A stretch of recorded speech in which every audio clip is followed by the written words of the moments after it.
ils vivent dans un spectre qui n'est pas facile. Aujourd'hui, avec le concours de Madame Sylvie Guéna, nous allons vous montrer que bien que ça soit lourd, on peut lever cet handicap. Merci Madame Sylvie. Nous sommes là pour vous accompagner au quotidien, au quotidien. Madame la sœur Anna, qui encadre déjà les enfants handicapés, en particulier les enfants IMC et autistes, fonctionne avec nous au ministère des Affaires sociales, la délégation départementale des affaires sociales de la Ménois, au centre social de Tchad, pour la réinsertion, je veux dire réinsertion sociale, prise en charge rééducative de ces enfants. Merci Madame la promotrice.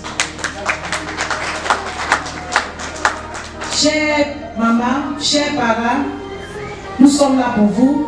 Nos bureaux sont ouverts 24 sur 24.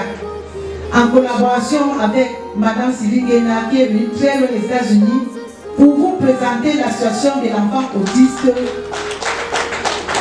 Par son canal, nous serons là pour vous accompagner au quotidien. Et dans le temps, et avec le temps, l'activité, c'est la première fois que nous lançons cette activité. Dans les jours à venir, dans les années prochaines, je pense que l'activité va encore très portée.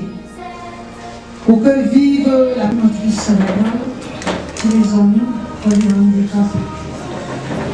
Nous collaborons avec la délégation des affaires sociales, avec la mairie, avec l'Église catholique, avec les parents sans lesquels on ne peut rien faire. Nous collaborons avec la Fondation Idéal-Pense, avec différentes associations et les personnes individuelles. Nous essayons de soulager autant que possible les enfants handicapés vivant avec l'handicap et leur famille.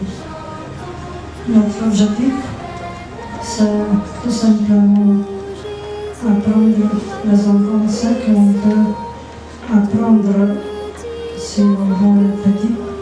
C'est un peu facile d'apprendre à s'asseoir, à s'arrêter debout, à arrêter un objet, à devenir un peu plus indépendant. Il y a quelques semaines déjà, je suis venue en vacances. Je suis avec ma mère qui est là, qui toute sa vie a œuvré pour les démunis. Elle a un centre de formation de jeunes filles à Bouddha, les filles défavorisées, à qui elle donne de l'espoir, à qui elle dit vous n'avez peut-être pas eu l'occasion d'aller à l'école, mais c'est pas la fin du monde, vous pouvez apprendre un métier et vous pouvez servir la société, vous pouvez être de bonnes mamans demain, vous pouvez être de bonnes femmes demain. Et c'est ce qu'elle fait. Donc j'ai grandi avec une maman qui a compris très vite que nous sommes tous les enfants du bon Dieu au même titre. On peut avoir des capacités différentes, mais chacun a sa place dans la société. Et comme le bon Dieu fait ces choses, chemin faisant, moi je suis parent d'enfants autistes. Ma fille aînée qui a 16 ans aujourd'hui est autiste. Alors c'est quoi l'autisme? Pendant mon séjour au Cameroun, j'ai décidé de profiter un peu de ces vacances pour comprendre comment est-ce que l'enfant autiste est accompagné au Cameroun. Non seulement l'enfant autiste, mais les familles d'enfants et de personnes autistes. Alors pendant mon séjour depuis 3 semaines à Yaoundé, c'est ce que j'essaye de faire. J'essaye d'aller dans les centres, chercher à savoir comment ça se passe. Alors madame la déléguée, qui est une grande sœur, je vais vous le dire, qui est une grande sœur, a dit la Ménois c'est ton département, tu ne peux pas rester à Yaoundé, tu fais ces choses-là sans venir ici aussi chercher à savoir comment ça se passe chez toi. Je lui dis grandement merci parce qu'honnêtement je n'y avais pas pensé.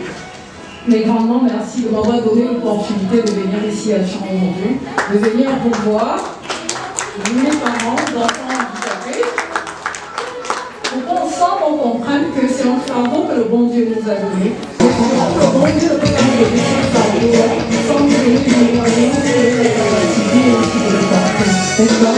Tu as un adage chez nous qui dit ça ne peut pas te donner un fardeau sans te donner les ressources pour porter ce fardeau-là.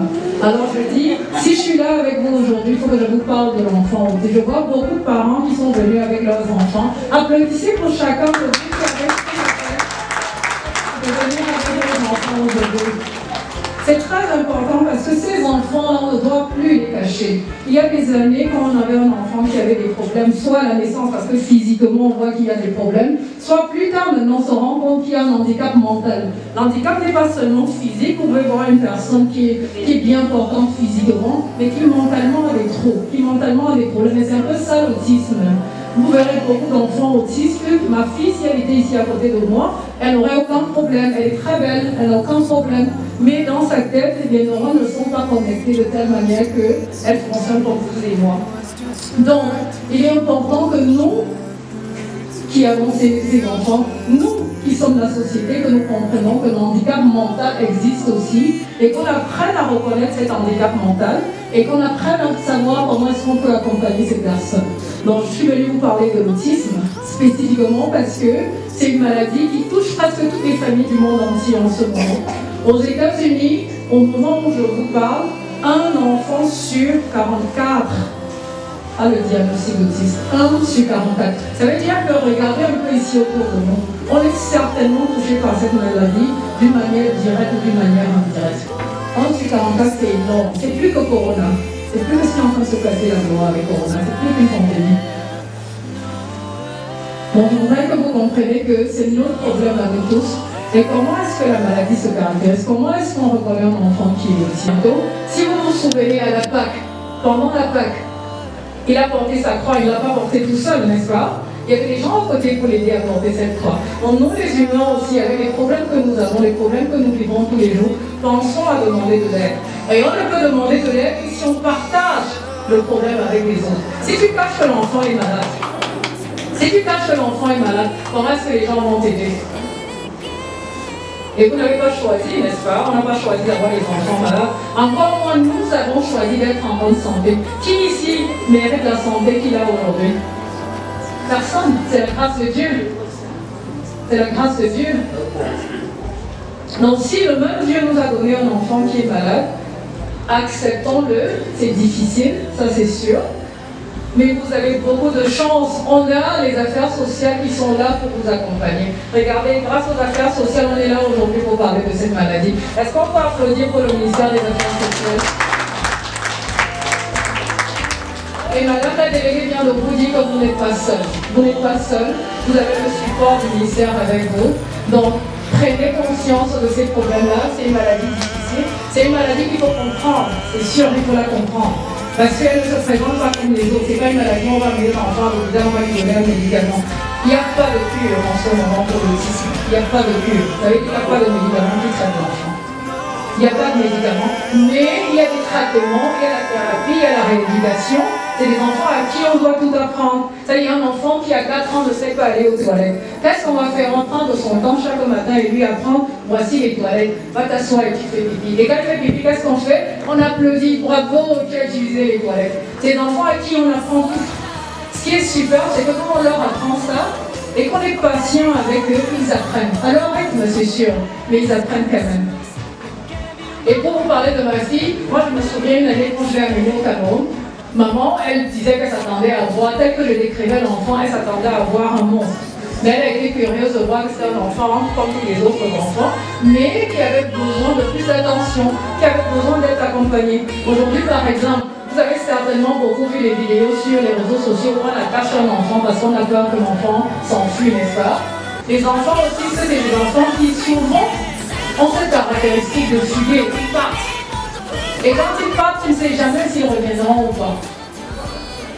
Et tout à l'heure, je vous demandais de vous faire aider.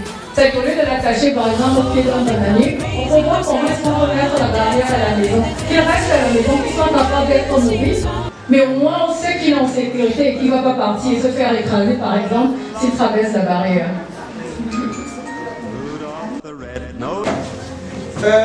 Je n'ai pas grand-chose à vous dire.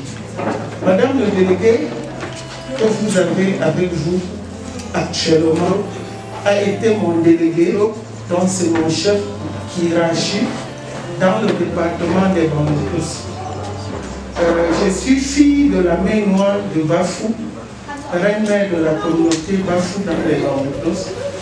Et comme ma fille vous l'a dit tantôt, promotrice d'un centre d'encadrement de la jeune fille désœuvrée dans les Bamboukous. membre du conseil régional des œuvres sociales privées de la région de l'Ouest. Si je me lève là, c'est juste pour vous féliciter et vous encourager davantage. Elle ne vous a pas tout dit. La gravité était au point où j'ai sollicité qu'elle m'envoie l'enfant pour qu'elle puisse vaquer à ses occupations et sortir du stress. Elle m'a dit, maman, tu ne vas pas pouvoir. Je vais me battre.